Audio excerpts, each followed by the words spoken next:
थोड़ी सी जो पीली है चोरी तो नहीं की है थोड़ी सी जो पीली है चोरी तो দাদা একটু দাঁড়ান। হ্যাঁ দাদা একটা প্রশ্ন ছিল হ্যাঁ বলুন দাদা, জীবনে আপনার উপলব্ধি কি?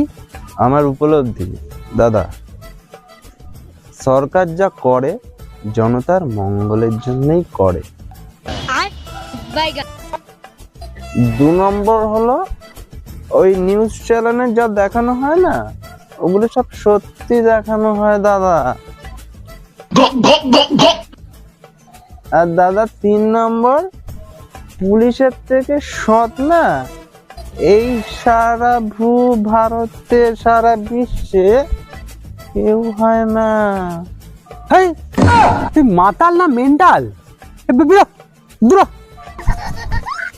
थोड़ी सी जो पीली है चोरी तो नहीं की है थोड़ी सी जो पीली है चोरी तो नहीं की है।